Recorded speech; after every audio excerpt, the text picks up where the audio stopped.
A gratidão. Bem, amigos, estamos de volta aqui para falarmos um pouco mais sobre as nossas necessidades reais do dia a dia. Não é verdade? Bem, aqueles que estão chegando ao nosso canal pela primeira vez, sejam muito bem-vindos. Espero que gostem daquilo que nós vamos falar aqui, ao ponto de se inscreverem e darem o like, ok? Bem, muito obrigado.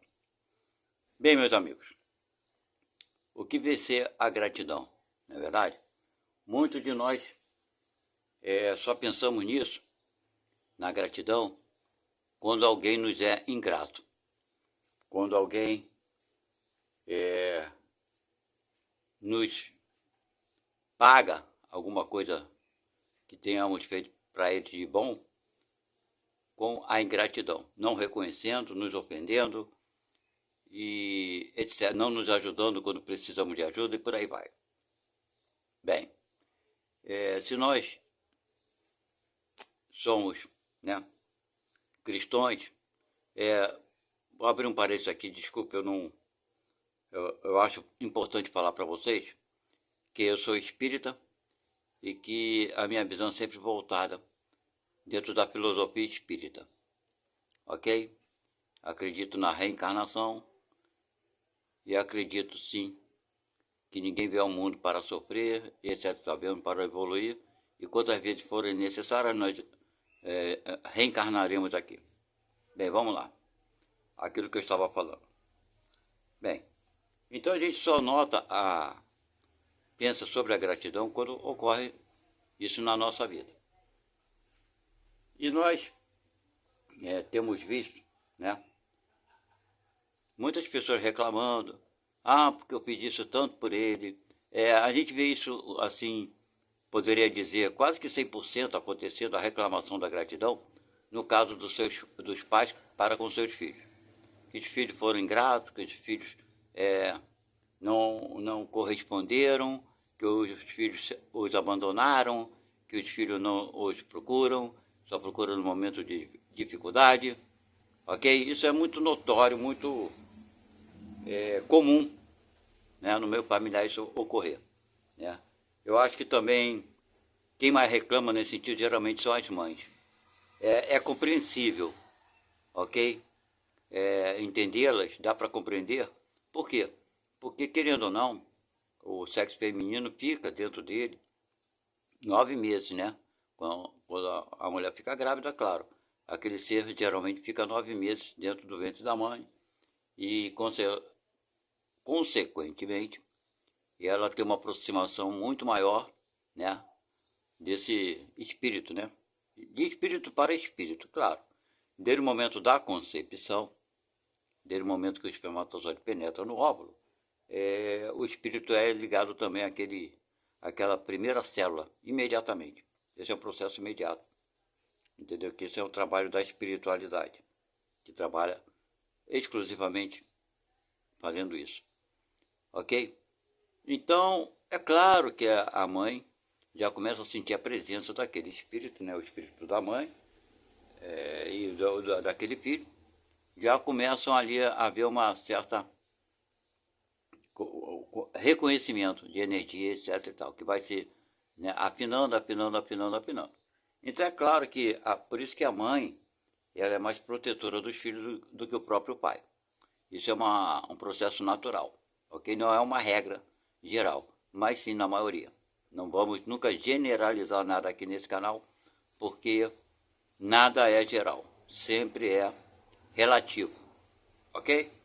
Então, gente, na maioria dos casos, a mãe sente mais por esses motivos, porque ficou mais tempo, querendo ou não, 9 meses além, né, do que o pai, da convivência desse espírito. Por que isso? Pelo processo que eu já falei. O pai só passa a ter a presença mais forte desse filho após o nascimento do filho. Não é verdade? Existem pais, eu estou falando sexo masculino, amorosos, que compartilham da gravidez, geralmente acaricia a barriga da mãe, né? Não são tão raros assim, mas não são tão numerosos esses casos, né? Muitos pais pela necessidade, muitas vezes, do trabalho, chega em casa cansado e coisa e tal, já pensando no dia seguinte no trabalho, e poucos cuidados nesse sentido tem, né? De acariciar a mãe, de acariciar aquele filhinho que está ali dentro, aquele espírito, de uma certa forma, está ali dentro. Então, gente, é por isso que essa ligação da mãe com o filho, geralmente, é muito maior do que a ligação do filho com o pai. Deu para entender, né? Então a mãe cria o filho, só que nós, infelizmente, a educação que temos, acho que geral, no planeta, de uma forma geral, né, no modo geral, na sua maioria, conforme eu sempre falo, não tem esse ensinamento moral espiritualizado. Né? Poucos têm o conhecimento que aquilo ali é um espírito, a gente só vê corpo, né? Que aquilo ali é aquele serzinho que está ali, é um espíritozinho, que ele não é nosso filho, verdadeiramente falando, biologicamente não é. Ele biologicamente, se for falar biologicamente da parte material, sim, é hereditário, o corpo procede do corpo. Mas aquele corpo sem espírito não é nada. Então nós temos que nos preocupar com aquele espírito que está habitando aquele corpo. Aquele espírito é filho de Deus, não é nosso filho. Porém, nós não temos essa educação, esse ensinamento, enfim, essas informações por todos os cantos do mundo. Não temos. Não é verdade? Quando nós falamos que somos todos filhos de Deus, a gente sempre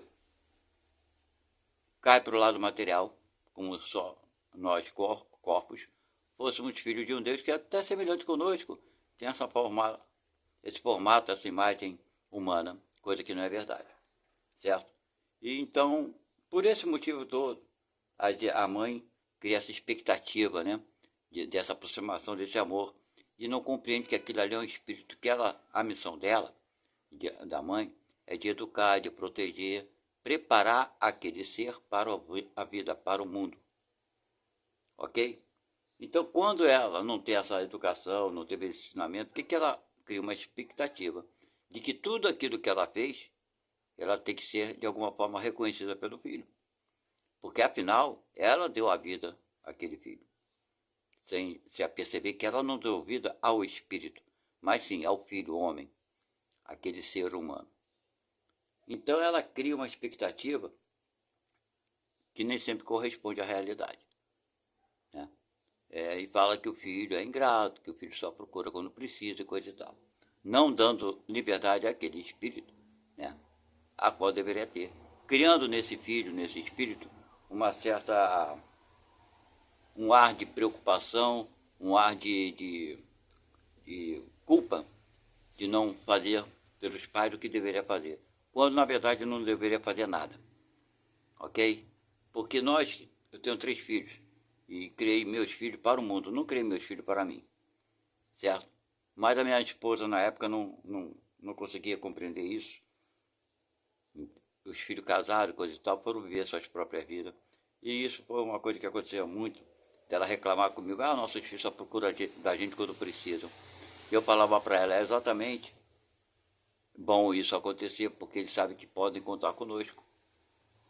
Entendeu? Que na maior dificuldade que eles tiverem na vida, sabem, eles têm a certeza disso, que poderão sempre contar conosco. Isso é bom. Eles confiam na gente. Nós estamos aqui para ajudá-los quando pudermos, claro. Fazemos o possível quando pudermos. E não nos deixar levar por esse pensamento oposto, né? Que só nos procuram por interesse. Não é por interesse. Ou que seja interesse necessário. Qual o problema? Nenhum. Então, quando nós fazemos alguma coisa para alguém querendo receber alguma coisa em troca, que é o caso, né, estou especificamente falando, a gente acha que aqueles seres que nós ajudamos de alguma forma nos foram ingratos.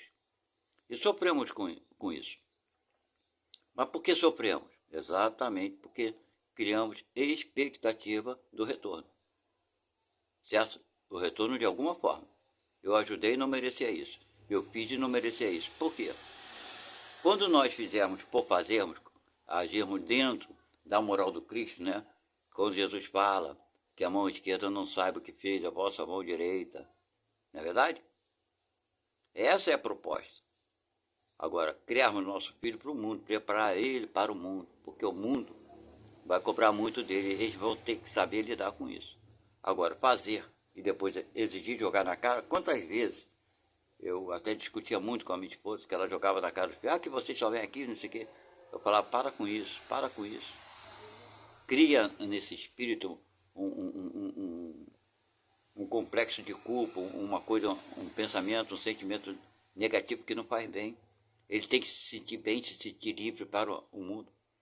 Agora, eu só acho que o filho tem a sua responsabilidade. Lembra que segundo o Testamento, coisa e tal, os ensinamentos bíblicos, fala que o filho, né, ele tem que ser grato, né, por aquilo que os pais fizeram por ele. O filho tem que ser grato. Mas quando que o filho deve ser grato? O filho deve ser grato, ficar procurando o pai sem necessidade? Os pais? Isso é gratidão? Ou é bajulação? Né? Eu acho que os filhos devem sim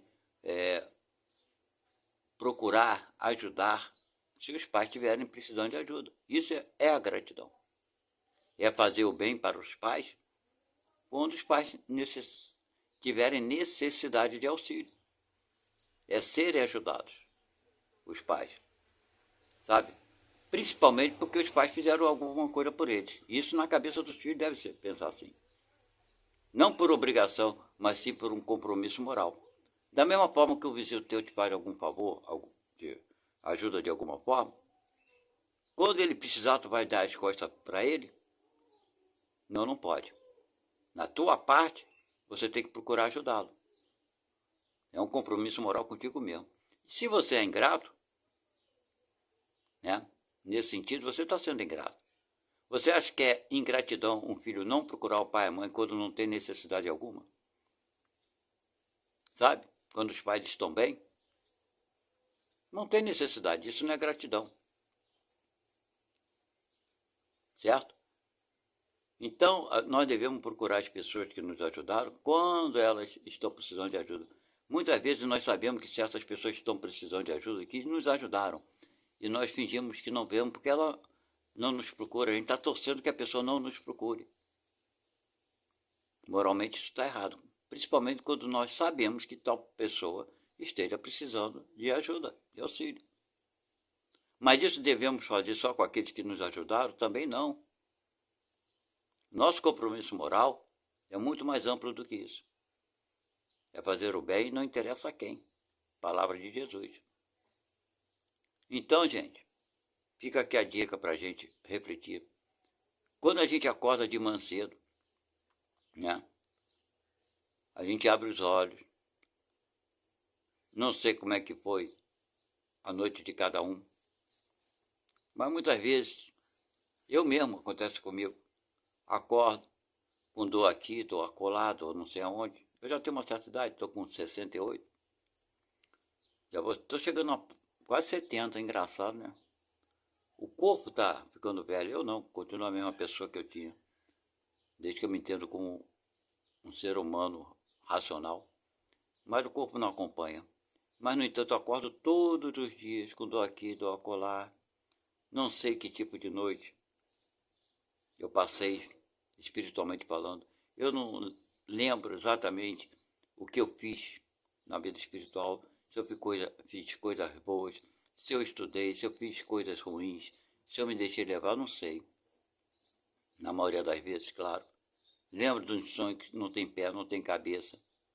Já não me preocupo tanto com esses sonhos, certo? Porque pode ser lembranças de vidas passadas, de atitudes minhas passadas. Pode ser também que alguns espíritos se aproveitem do nosso estado sonambólico, porque ainda estamos ligados ao corpo, aproveitem para nos inserir ideias, pensamentos, imagens que não são reais, e por serem ainda superiores a gente, sobre esse poder, porque estamos em situações inferiores a eles de poderem compreender melhor as coisas, uma vez que estamos ligados à matéria, eles estão totalmente na vida espiritual, nós não temos condições de falar, de acordar, se tal coisa foi verdadeira, falsa, foi imaginária, sabe?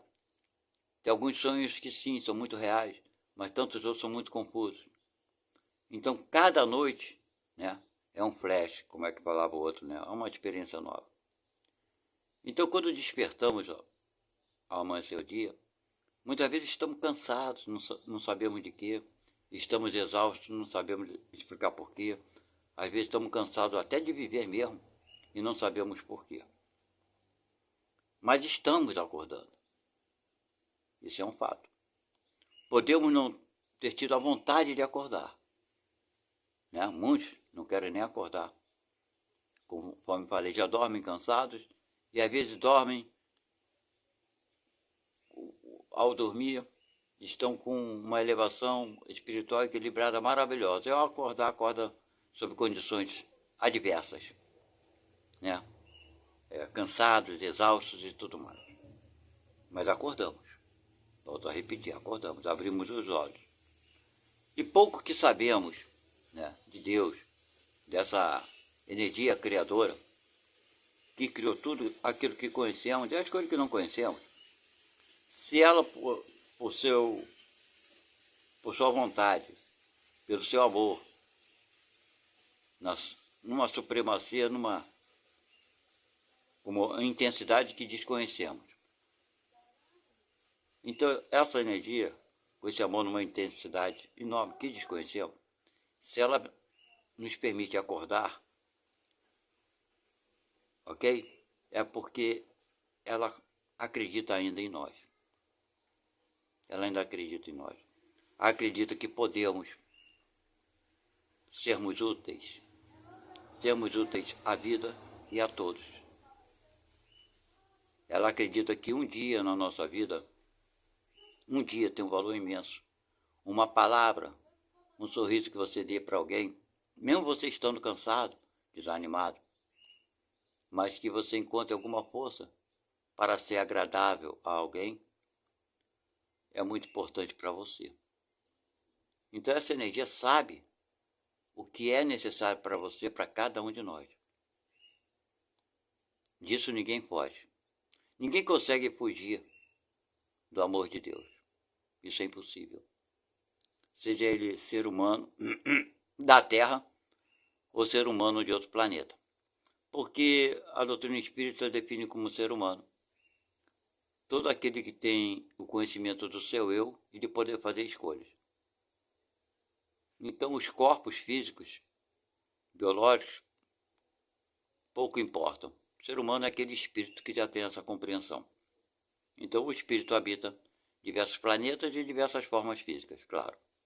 Então, vocês acham que Deus, esse Pai de amor, que a gente não consegue mensurar o tamanho, enfim, dimensionar o tamanho, vocês acham que ele poderia deixar um filho dele, seja ele qual for, passar por coisas que iriam lhe fazer mal? Vocês acham que há essa possibilidade? Pois bem, essa possibilidade não existe. A maldade que a gente pensa existir não existe. O sofrimento não existe. O sofrimento é uma opção de cada um de nós. A dor nunca foi opção. A dor é um reflexo de que precisamos fazer algo. É um aviso. O sofrimento é uma escolha. Não é verdade? Então nós devemos sim, a cada dia que despertarmos, embora muitos de nós não queríamos nem acordar, mas devemos agradecer a Deus, porque Ele que é o melhor para nós. Esse é o Pai que temos. Ele não é o Pai do bonzinho, do bom samaritano. Ele não é o Pai, né, daqueles que fazem o bem para o seu semelhante. Somente não. Ele é o Pai daqueles que ainda vivem na ignorância. Ele é o Pai daqueles que matam, daqueles que roubam, dos corruptos, dos que criam e promovem as guerras. Ele é o Pai do assassino, enfim. Ele é o Pai de todos. E vocês acham que ele, sendo pai de todos, com amor, em grandeza, poderá também querer o mal para aquele que ainda é ignorante, que pratica essas atrocidades? Vocês acham que existe essa possibilidade? Pois bem, não existe. Essa possibilidade não existe. Ok? Então, a nossa gratidão para com essa força criadora deve ser essa. Ao despertar nossos olhos, agradecer a Deus. E conversar com Ele, no fundo da nossa alma. Obrigado, Deus, por mais um dia. Que seja feita a vossa vontade, porque a sua vontade é o bem para cada um de nós. Dai-me forças para que eu não ofenda ninguém, para que eu não maltrate ninguém. Dai-me forças para que eu modifique em mim aquilo que eu preciso modificar. Dai-me forças, Pai, para amar da mesma forma que Jesus nos ama e nos amou.